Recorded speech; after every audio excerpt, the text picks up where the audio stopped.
I want to introduce you guys to Jim Black from Soul to Soul. He's a volunteer homeless outreach leader from Saddleback Church in Orange County.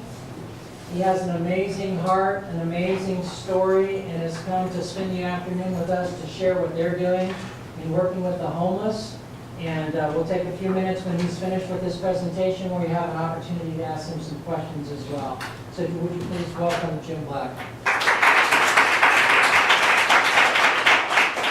Thank you guys. It's a real honor to be here. It's really quite surreal for me because of 15, 20 years ago you would have told me that, Jim, you will have committed your life to Christ. You would have become an outreach leader for a mega church. You would be sober from drugs and alcohol. You would be married. You would be speaking at Pepperdine. I would have said, dude, you're smoking some good ganj. By the way, you got it?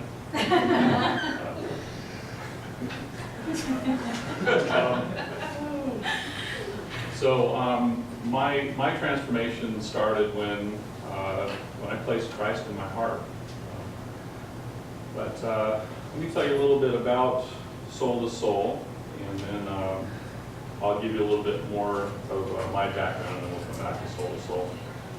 Soul to Soul was born organically at Saddleback Church. We didn't start out as a formal outreach. I'm not an expert in homelessness.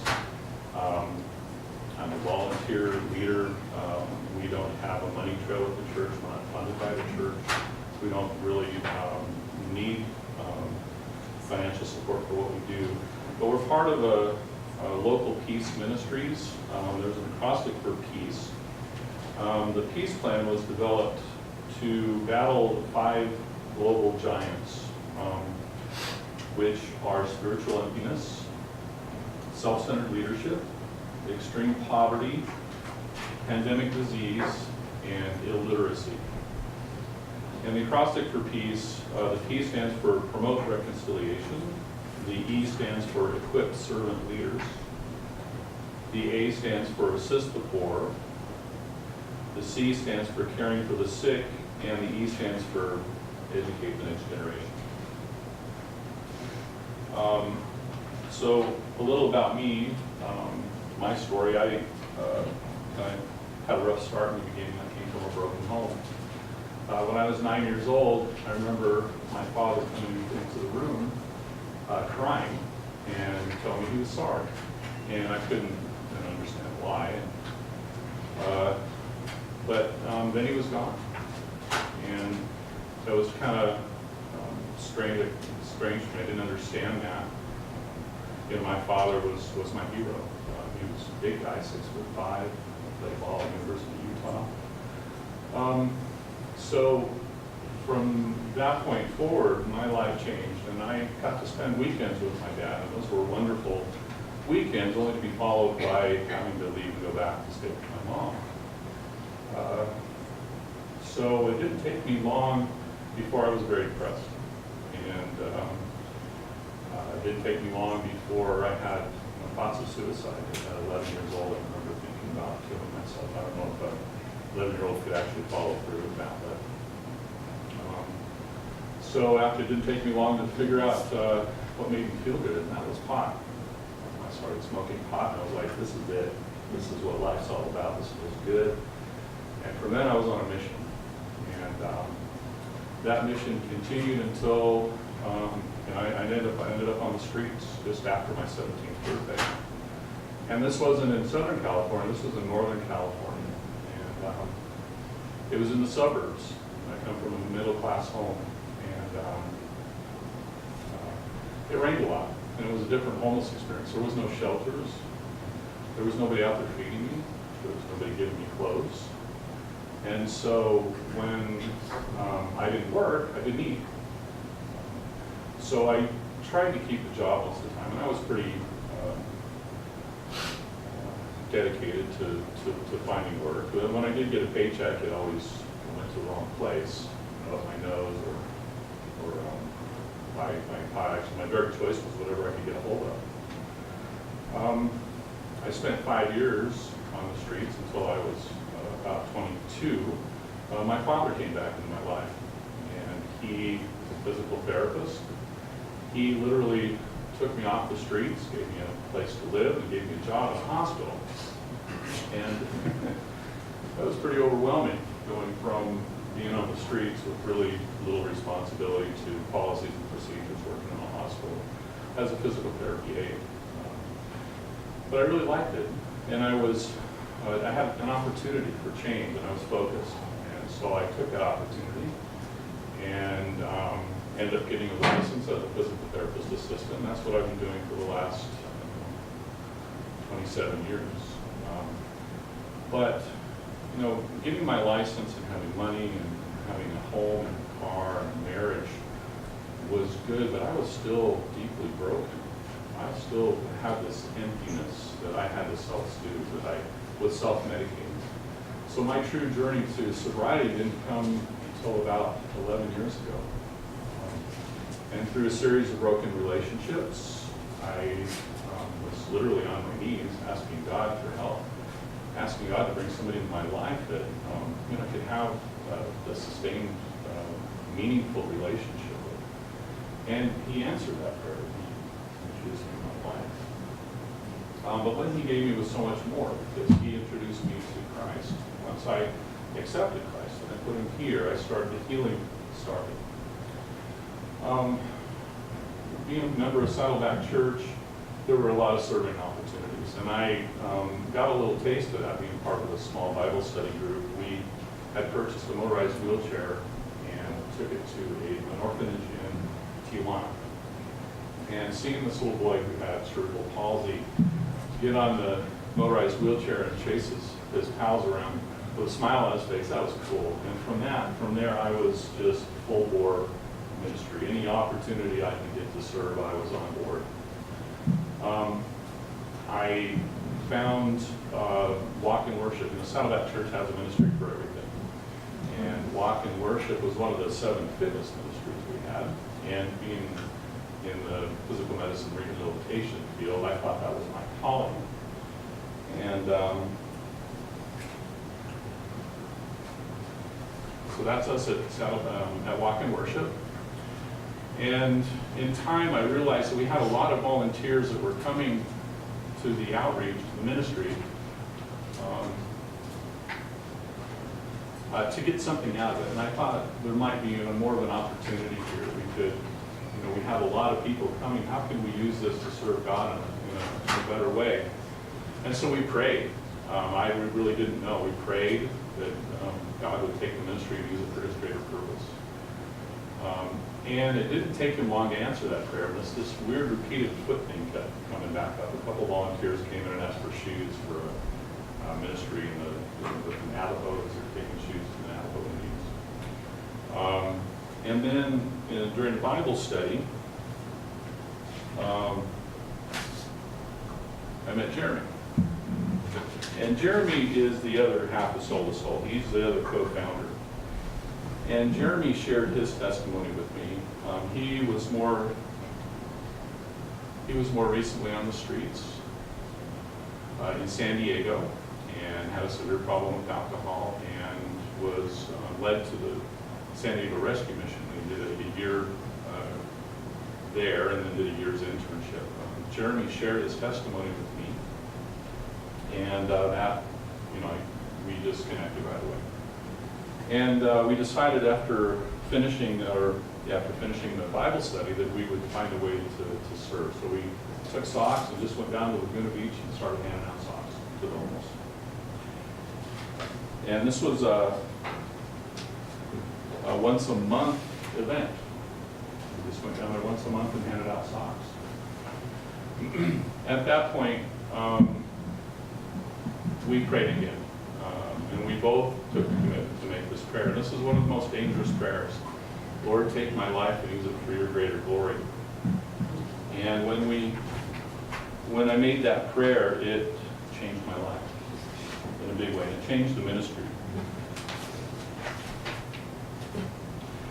And there's some power in prayer. And I love this prayer. I put it up here.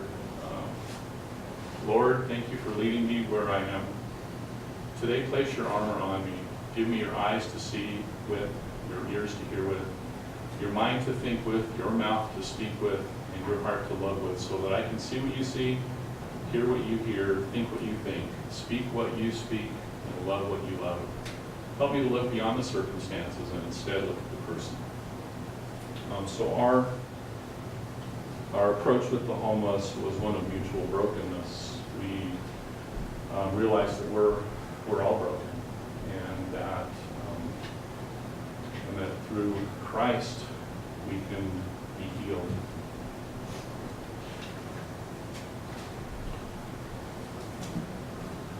So the Laguna Beach outreach started every third Sunday. We would ask volunteers to just bring socks, and the socks are the icebreakers that would lead to friendship. So our mission has always been just developing friendships with the homeless and sharing the message with them that God loves them unconditionally. But the outreach soon became a lot of things that it should. We made a lot of mistakes. You know, we were an underground ministry. We weren't being guided by the church. We didn't have any knowledge, and we were, frankly, using our Western culture as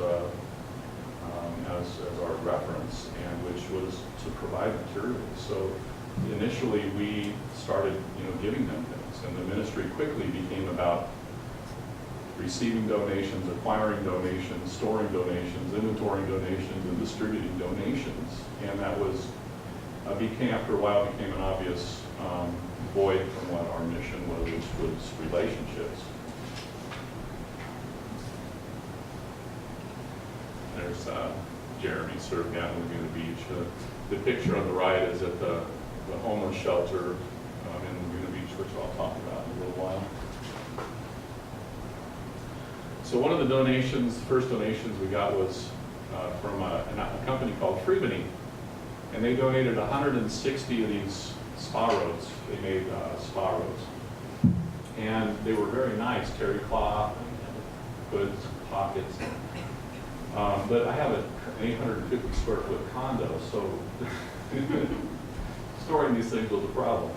But when we distributed them and the homeless people put them on, we realized, hey, they look like Grim Reapers. That's not okay. They thought it was cool, but what we found was those spa robes wadded up in a ball stuck behind a bush, found in their trash cans, so it didn't take us long to realize that giving things was just not the right way to approach a relationship with the homeless. It wasn't a sustainable way to maintain a relationship with the homeless, because there was this underlying expectation that your charity was going to be used for good, and then you're left disappointed when it wasn't.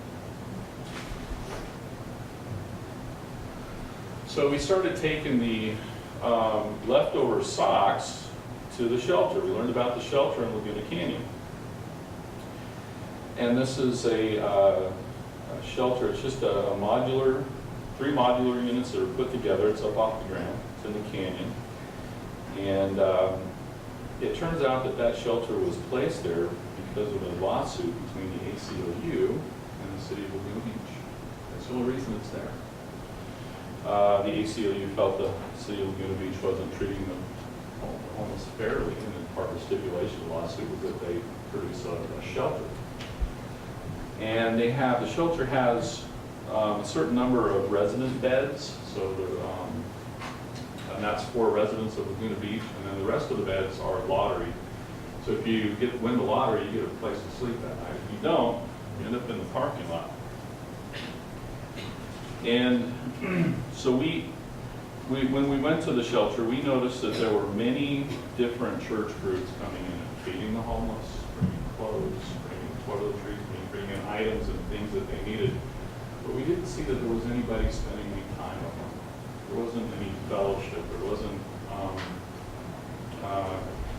So we decided we'd try and fill that niche. So we just started spending more time down there. And it didn't take long before the shelter staff, the Friendship Shelter, realized our presence and what we were doing. And slowly we have developed a greater role at the shelter.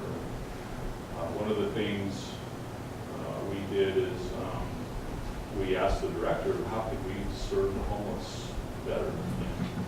Because it's a secular shelter, we don't evangelize inside. It's about friendships.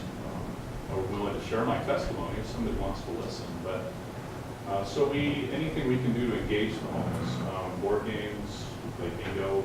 I wrestled with that for a little while. Arts and crafts. So when we surveyed the shelter, the number one thing they requested was art projects. They like to draw, music. Everybody's a guitar player. So at that point, I realized, okay, we have an opportunity to open up the ministry for anybody in the church to serve. Prior to that, I was a little uncomfortable with that notion because some of the places we were going out on the streets and some of the things we saw, I wouldn't necessarily want to expose everybody to. When Mommy, Daddy, Bob, and Susie signed up to serve the homeless, we didn't necessarily think that was a safe, some of the environments we were in were very safe, but this was. And the shelter wanted to create a more family-friendly environment inside the shelter. And, so as we started growing with numbers of volunteers, we started increasing the number of nights we were there. So currently we're there every Tuesday, Wednesday, and Thursday night. We have different teams there. Each team leads a workshop, and then there's an opportunity for a Bible study that happens in the parking lot afterwards. The parking lot's public property, so we can evangelize out there. And they've been gracious enough to open up a small computer room for us when it's raining.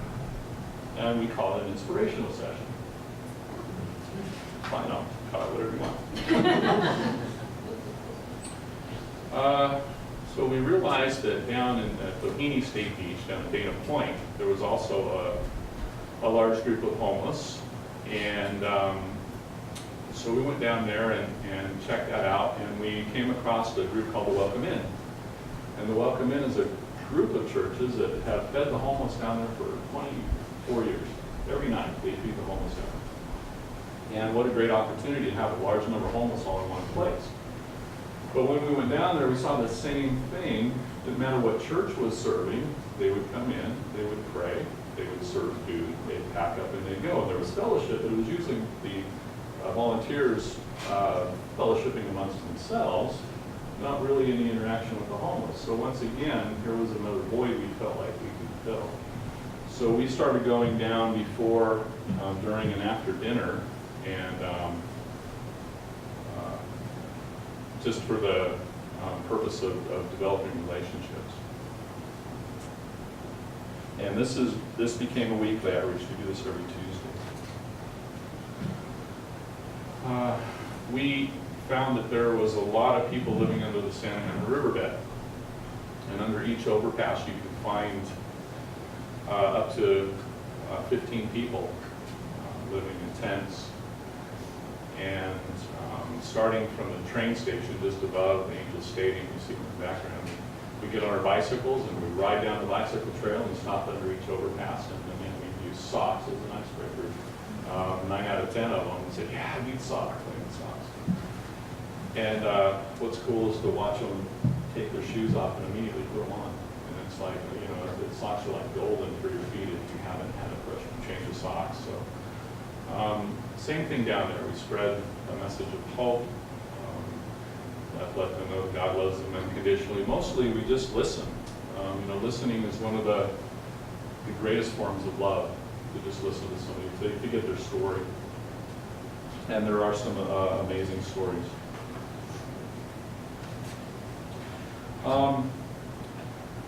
We also, at one point, we started trying to rescue. We became little mini social workers. And we were successful. We got a few of them into rehab. We got a few of them off the streets, maybe help them rekindle relationships with family. But we realized that there were many, many other groups also doing that more effectively than we were. So, and it also was a distraction from our mission, which was relationships. We spent all our time on the phone trying to rescue and get them off the streets rather than building friendships with them. So we started trying to partner with other organizations, other ministries and outreaches that really focused on rescuing them in situations where it was warranted.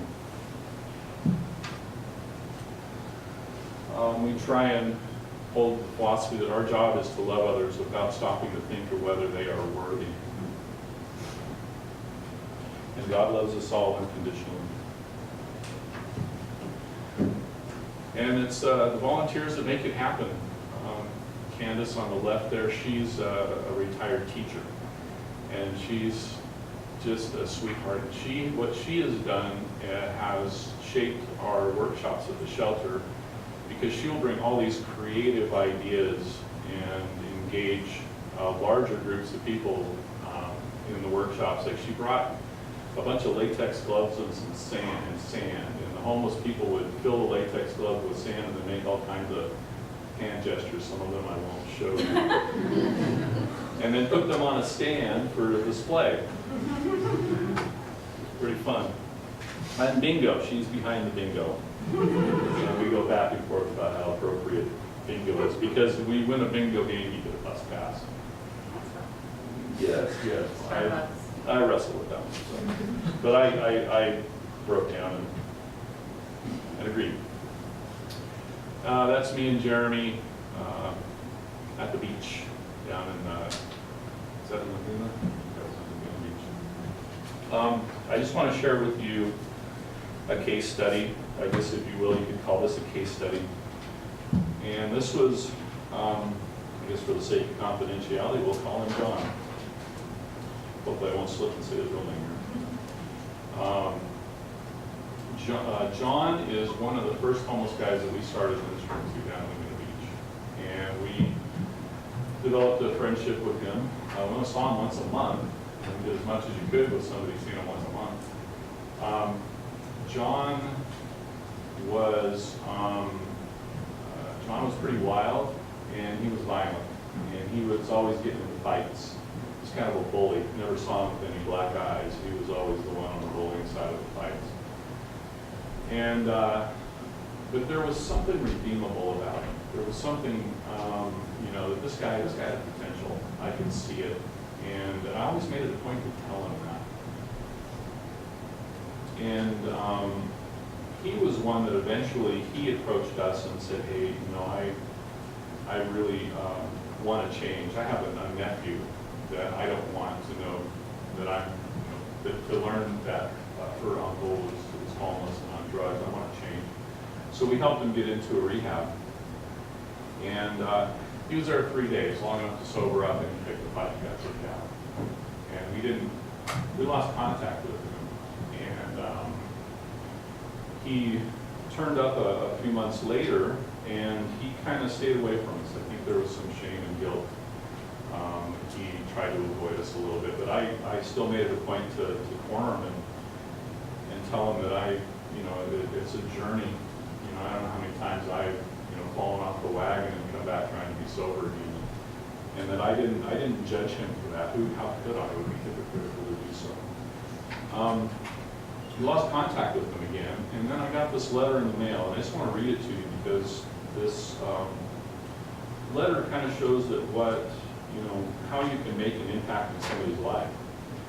This letter came from Wasco State Penitentiary. John was doing 4 years there. And it says, hey Jim, thank you so much for writing me. Actually, I'm sorry. I got a letter from his sister who said he was there and that he wanted me to write him. So that's what I did. He said, thank you so much for writing. I'm sorry if I let you and Jeremy down over these past couple of years. I know you guys see potential in me, but I had given up on myself. As sad as it may sound, when I'm relieved to be off the streets and clean and sober, when I'm released in 2018, I'll have over 30 months of clean time. I know the real test will come when I leave these walls, if I'm ready to have a life and be successful. I have enclosed visiting forms for you and Jeremy to fill out and return. I guess it takes about 4 weeks to get approved. Hopefully I'm out of this reception center and at the place where I'll do my time. Please wait to visit until I'm out of reception. Your approvals will be good for like 2 years. Visiting at the main prison is usually all day, and we are face-to-face. I should be out of this place and onto the prison where I'll do my time in no more than 2 months max. I hope here at the reception, I'm locked in a cell 23 hours a day. It has given me a lot of time to reflect on my life. I'm so ready for change, Jim. It feels good to know people like you and Jeremy see something in me. It gives me hope. I've been doing a lot of praying, and little by little, looking into the New Testament, reading into the New Testament. If you and Jeremy could keep my sister in your prayers, I would greatly appreciate it. She's a single mom raising a baby and giving it her all. My sister and my baby niece have inspired me to become a better man and to walk with God. My sister's name is Michelle, by the way. Thanks again for writing, Jim. Okay. Jim, one thing I'd like to talk about closer to my release is getting baptized, as well as becoming involved in many church programs and activities as possible, and surrounding myself with people like you and Jeremy. Oh, and did I mention I miss playing Frisbee with you? And when I read that the first time, I just... Jim, I hate to ask, but I was hoping that you and Jeremy would J-pay me a few bucks so I could get some hygiene, shower shoes, and maybe a couple soups. They give tooth powder that sucks. They do canteen once a month. I asked my sister, but she's struggling to make ends meet and not getting much help from her ex-husband. Anything would be greatly appreciated. Again, thank you so much for writing me and never giving up on me. It really means a lot. I want to be an inspiration to people. I know it. With God in my life, everything is possible. Thank you, Jim and Jeremy, for being my real friends. You, Doug, John. Your friend, John.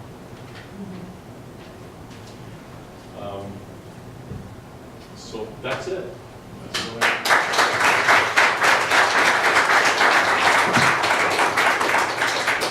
Thank you so much, Jim. For the sake of time, I'm going to let you grab Jim on the break with your questions. An amazing ministry, an amazing story. Thanks for your heart and for your work. Really appreciate you being with us this afternoon. Thank you so much. Our fourth speaker is one of our very own, Professor Stringfellow Odie. She is the founder and director of Pepperdine's Legal Aid Clinic at Skid Row in LA, which I believe is the largest homeless population in the country. She is a friend and one of my heroes. Would you please welcome Professor Stringfellow Odie.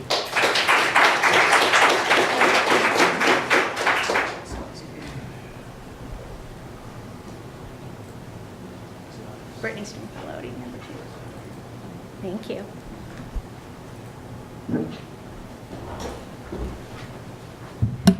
Hello, I'm so glad to get to share with you. What I want to talk about is how do we keep people like Kim and Shannon and Jim doing what they're doing? And how do we keep you in the game for the entirety of your career? The reality is that this is tough. It's a tough way to live. And what I want to propose to you is that taking care of yourself and investing in your relationships and all sorts of things that we'll talk about are a matter of social justice. Because if you're not out there, the most vulnerable do not have someone to walk alongside with them. If I am not on Skid Row, I'm sure somebody else can come figure it out, but I now have 18 years there. And so I think it's important as a matter of social justice that I figure out a way to stay there. And that has been, over the years, harder than I thought it would be. So the clinic started just in a conversation in Professor Bob Cochran's Christ in the Law class. And a bunch of students and professors here in 1997 started asking, how can we expand and how can we share the love of Christ? We say it's our mission at Pepperdine. What are we doing about it? And from that, a bunch of, it was such a ragtag team, students and whatever professor still had their bar card in California, went down to the Union Rescue Mission. We chose them, one, because Malibu's not the place to start something like this. Thank goodness, because I think it's wonderful to get out of Malibu. It's a beautiful place, you know what I mean. And second, Union Rescue Mission has a wonderful reputation for being one of the oldest and largest gospel rescue missions in the country, and so it was a great place to come alongside folks who are already doing something wonderful. What you should know about them is that they have UCLA doing medical, they have USC doing dental, they've got us doing legal, and they have us, our GSEP, doing mental health. And so they have figured out a way to get everybody working together to meet the needs of folks who are experiencing homelessness. So we partnered in 97, 98, and who we serve, big long list, but essentially we try to fill gaps. Our mission from the very beginning was, let's not duplicate services, let's just come alongside, let's figure out where the holes are. At the very beginning, that looked like prisoner reentry, so folks that were coming out of jail, trying to get resettled, trying to move toward work. We're just coming alongside what Union Rescue Mission is doing and trying to fill those holes. That's grown to mean family law, consumer law, tax. We just got a tax clinic we're very excited about, and just trying to fill things. The problem with this philosophy of trying to fill the gaps is that it's really easy to start feeling like you're the end of the road, because you kind of are. You couldn't find anyone else to do the work, and so you start doing it. But I don't know if you're familiar with the Messiah complex, and it's very easy to start thinking, I'm it. And what happens with that is that there's a pressure that we are not meant to carry, and there's a load that we're not meant to carry in that, and that's something that I've definitely experienced over the years. Where we serve, here's a few pictures of where we serve. This picture is actually a great picture of the Skid Row city limit sign, but it's a terrible picture because over the past 5 years, homelessness has grown, and particularly encampments have grown so much in Los Angeles. I don't even remember what it looks like to see the sidewalk in this area, so this is a totally disingenuous photo. Imagine lots of tents. There are 44,000 people who are living in homelessness in LA County, 26,000 in LA City, and in Skid Row, which you can see is just over 50 square blocks in downtown LA, right next to LA Live, right next to the Arts District, right next to lots of places that are thriving. It's pretty much where we've crammed all of the humans that we don't want to deal with, and so in that area is right in the middle of it is the Union Rescue Mission. And there are 2,000 folks living outside of shelters, outside in tents in those 50 blocks. And I would say probably most of them are within 15 blocks. So the amount of humanity that we have easily as a society, we pretend like they're not there. That is really, Skid Row is where we put our human trash. And we just hope that it will somehow get better. We have the terrible honor of being the worst Skid Row in the county. In the country, excuse me, and this is what it looks like outside the Union Rescue Mission. On a good day, because there's space by that tree, so there normally would not be that much space. So my research and my writing kind of grew out of three things. One, I found my life at, I get choked up. I found my life at the Union Rescue Mission. I was a 1L. I did not love law school and was wondering what I was going to do to get through the next few years, and accepted an invitation to go with this first group of students to go down and try to help people at the Union Rescue Mission. And it was in that place with my professor that I realized, hey, I may not be a Supreme Court clerk, but I am really good here. And so I got so much excitement and passion and really got a vision for my future in the halls of the Union Rescue Mission. So I love it there. It's my calling. It's what I want. I always say I want to die there, but I don't mean anytime soon. I want to be an old lady who goes to work at the Union Rescue Mission. But on the flip side, there are days when I cannot figure out how to get myself to go there. And so that reality became something that probably about 5 years in, I think you can go a long way on passion. I think you can be excited for a while. And then at some point, the depth and the darkness and the overwhelming nature of people's vulnerability gets you.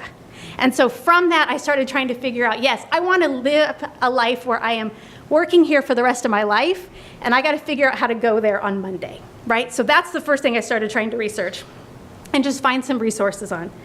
The second is I've got 4 little kids, and I'm really aware and really mindful of the fact that how I interact with my faith and my calling is going to impact theirs. And so I don't want to give them a burnout mom. It's important to me. And you see that enough. You see it all over the place. You see it all throughout the church. It's a horrible problem with pastors. You see it. And I'm, dang it, not going to have that happen in my house. And the third one is that I have a real responsibility to my students. When I first went down to the Union Rescue Mission, started doing this kind of work, I had never heard of what toll it might take on me. I remember my first day at the Orange County DA's office, and I was in the hardcore gang unit, which I should have known, right? But I'm given this stack of photos from a murder scene. To this day, I can remember those photos. I was not prepared for what it is like or what it is to be a part of things that are the heartache of humanity. And so I want to do better with my students. I want to send them into these things prepared, and I want them to be prepared for a life that they could live their entire career. So those are my goals. So the first thing I thought we need to really get serious about is understanding the occupational hazards of being a lawyer or being an advocate of any kind. Obviously, you went to law school, you know there's stress, right? Like, that's just a given. And sometimes stress is great. Like right now, I'm probably under a fair amount of stress while I'm speaking. I'm more in my game, my mind, the little synapses are all working better than maybe like when I was laying in bed this morning thinking I better get up, right? So stress has some good things about it. And you've seen that in exams or whatever. Prolonged stress, unmanaged stress, we know that that does not. Because why do you always have a cold right around finals? Why does the flu always come through during stressful times, right? It hurts our immune system, and we get headaches, we have tension, all sorts of things. So stress has good things about it, but also really difficult things.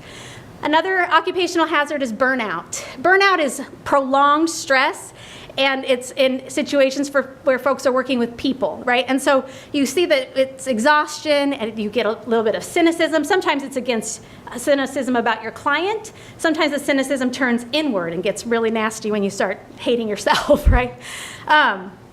And it comes from those emotionally demanding situations. What's interesting about this is it's heightened by lack of resources. Well, good thing for us trying to work justice, because we'll never have limited resources, right? Like, oh my gosh, we're totally set up for burnout.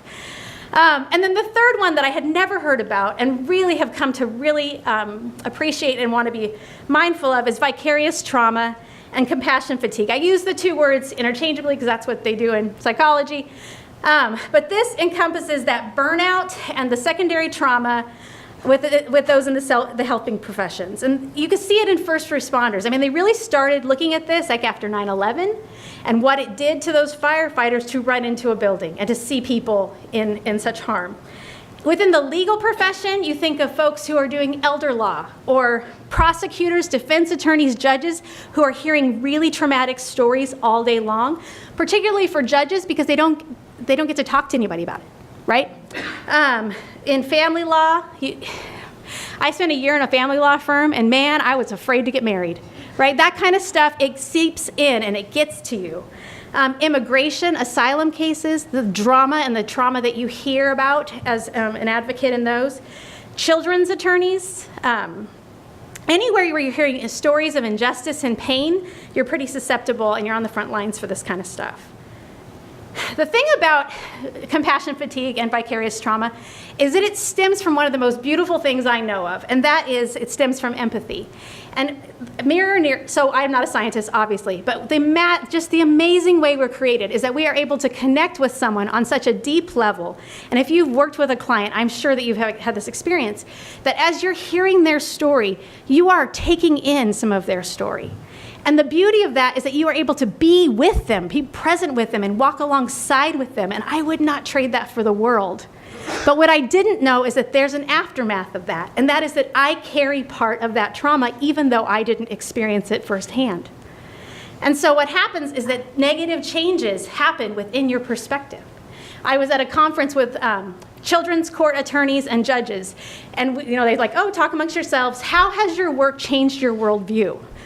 Oh my goodness, we just all unloaded. We don't trust anybody.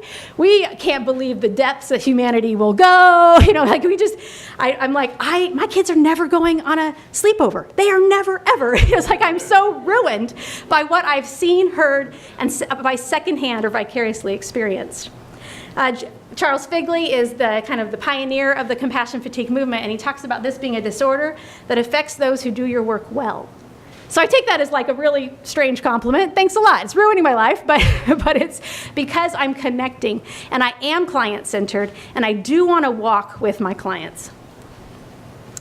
So the reason this becomes a social justice issue for me, so I started out trying to figure it out just to sort of survive, right? And as I read, it really started to occur to me that if these are the things that describe someone who is living in burnout or vicarious trauma, something that a public interest attorney is so susceptible to because of the way that they have put themselves in harm's way along with their client. If this absenteeism, which is coming so much from just being sicker, right, because your immune system is just down, Turnover. Legal services spends millions of dollars every year hiring new attorneys because of burnout and turnover. And I don't know if you've ever thought about this, but and you're going to be a new attorney pretty soon. But when you're in a really vulnerable situation, you don't want to be somebody's first case. There's something really valuable about long-term presence, like Shannon was talking about, being there and knowing the intricacies of the situation. There's something really valuable about having those attorneys around. Low productivity, impaired judgment. This is a really interesting one too. So many studies about, we need our minds to be nimble and quick and thinking wisely. And when we're burnt out and when we are suffering from vicarious trauma, we just aren't quick. We just can't think wisely. And then low motivation. Again, you see this so often. My clients will come in and they're like, my public defender doesn't care at all. And I'm like, I graduated with all these friends who went to the public defender's office to make a difference. And what I think is happening is that they are burnt out and they are traumatized and nobody knows it. And so, yeah, they may not have the fire that they once did. I think that's true. We're just starting to look at this stuff within the legal profession. Thank goodness. In 2006, they did a study on judges, and there's a lot, they just sit and listen to crummy stories all day long, and they have nowhere to process it. And so they did find, this is kind of a dumb study. They're unequivocally affected. Like, duh. And another interesting study that they've done, in 2011, there's an Israeli study, and I love this one because it's so interesting. For parole hearings, you always do better after lunch. If you're wanting parole in Israel, go after lunch. You want that 1:30 appointment. And my thought is, if justice and the adjudicator's response toward you is different after a sandwich, then I'm guessing that it's also different if the person is burnout and would rather be somewhere else and is no longer committed. That just seems like that would follow, right? Another interesting thing, in 2011, they did a study on the Wisconsin Public Defender's Office. They found PTSD, they found anxiety, and they found really high levels of stress. Okay, can we just pause? These people did not go to war. They went to an office in Wisconsin. Okay, so that strikes me as a huge, huge problem. And finally, as these things are starting to come up out of this, from underneath the surface, we can finally start to address them. Of course, they're looking at the caseloads are ridiculous, right? And they're exposed to such trauma, even though they are there because of a public service mission and they want to bring, they want to protect people's rights, whatever. Those traumatic stories, they seep in. This is also, for lawyers, this is also a matter of professional responsibility. Model Rule 1.1, competence. You owe people some competence. And a lot of times we think I need to know enough family law before I represent anyone. But my friend Margaret Drew at University of Massachusetts says, this is all about also not being impaired. My nephew had heart surgery last year, and I remember sitting there, and I realized that I don't do heart surgery. I get that. I'm a lawyer. But I had never felt so vulnerable to someone else's state, I needed that surgeon to be amazing. And I sat there and I was like, man, I hope he went to bed on time. And I hope he doesn't self-medicate. And I hope that he's not jittery because of too much caffeine. I hope that he really takes this seriously. And what that tripped in me is that is what someone is asking of me. I mean, obviously, to a different degree. But I have got to be present and I have got to be ready to help. And so this is a competence issue. So I started looking, what are other disciplines talking about in all of this? Law is quiet because we are tough, and if this stuff affects you, then go home and blah, blah, blah, whatever. In other professions, in the medical profession, in social work and psychology, this is a part of your grad school experience. And so I propose it should be part of your grad school experience if you're going to be a lawyer. But there's three things that keep bubbling up to the surface in that research. One is psychoeducation. You've got to understand what's happening. You have to know about vicarious trauma in order to see it happening in your life. And you need tools to respond to it. The second is social support. This sounds so soft, right? Like, keep your friends. But what's the first thing that leaves in 1L year? My students are always like, I haven't talked to anybody from home in 2 months. You have got to stay connected to people who aren't in law school because they're lovely, wonderful people with bigger perspectives, right? And so staying connected is a really important thing. And the third thing is organizational support. And I always tell my law students, I mean, I don't know if we can really expect this to happen anytime soon within the legal profession. But if you are a boss, take charge of this, right? So diversify the caseload. Or they found so much comes from just like working 4/10s and having a day off even every other week to be somewhere else outside of the difficult setting that you're working in. Use all your vacation time, things like that you can use to sort of diversify your experience. I want to leave you with a really practical tool. My friend Dr. Lisa Butler at the University of Buffalo School of Social Work created this whole self-care toolkit that the students use in their first year as a social worker. And one of the things she talks about is you've got to go into this preparing for resilience. You've got to go into this. It's not that by doing these things you're not going to be harmed or impacted by the work that you do. It's not that suddenly everything's okay. But what it is that you are going to create a buffer so that when you fall, and you will fall down, I'm sorry, it's just true. There will be days when it is too hard. And when that happens, there's a place to jump back up. There's a bouncing area that you sort of created. And so she talks about the 4 quadrants of every person, and that includes your mind, your body, your emotions, and your spiritual component. And what's interesting is a lot of times we are really good at one of these, right? I'm a runner. I run as soon as I get home from work, and I'm not a runner. I'm pretending to you. I'm really into my physical exercise. Okay, so that becomes my quadrant. But if we don't tend to all 4, we miss out on the resilience. And so what you want to do is take each one of these quadrants and think, okay, in my mind, maybe I need to be doing some journaling. And as you're trying to figure out what you want to do, or maybe you're going through an externship, you're processing like, how is this affecting me? What do I want to do? Technology breaks are a really big deal. That used to be that you would leave your file in the office and then you would go home and have dinner and maybe watch a TV show and go whatever. Now your cases come with you. And I've had several experiences when I'm not being smart about this, where I'll be on the ball field with my kids and I'm watching them totally engaged, and then that little stupid ding comes, and suddenly I am in the office and I'm concerned about something that I can't do anything about till tomorrow. But now I've lost my sense of break, right? And so finding some way to disconnect the technology, I think, is a really helpful thing.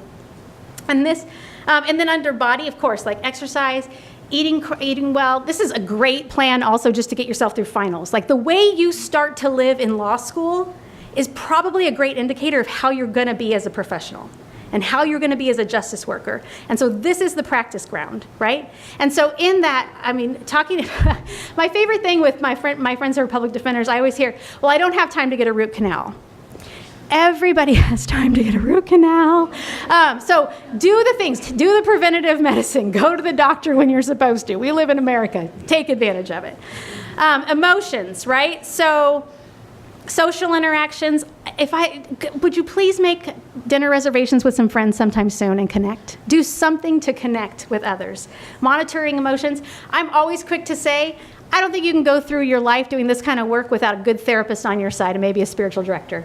I'm all about it. Several times a year I go process, like, how are my boundaries? How much do I feel responsible for all of Skid Row and all of LA and everything? You know, if you go international, you're going to feel like you're responsible for the whole world. At least I have boundaries on mine. But you need to be engaging these types of things. And can I just say, it's free at Pepperdine while you're a student. So this is a great place to process this stuff. And then from a spiritual, I cannot go without my my faith community. My small group at my house, those are the people that they do it. We all are trying to figure out some way to live out our faith. And if we didn't have each other, kicking each other in the pants or telling you better go get a massage, you're a mess. You know, whatever it is. Whatever it is, you've got to have that community of people. And also spending time in nature. And just to show that I take this seriously, this is my class from last semester. We started about midway through doing our case rounds on the trail. And getting out in nature got us talking and being more vulnerable with each other than we had ever been, and really gave us a break from the work that we were doing. And I really, it's my favorite thing to do. So just leave you with a couple of good references. The Headington Institute, their whole reason for existing is to care for the first responders. And so they've got all sorts of stuff. And if you're bored, look on YouTube for Resilience Man. It's this really dumb video that I make my students watch. And then also, University of Buffalo School of Social Work has that toolkit that's really helpful. So your homework, make dinner reservations, get a massage, go for a hike, whatever it is, but in the next week, do something that fills you.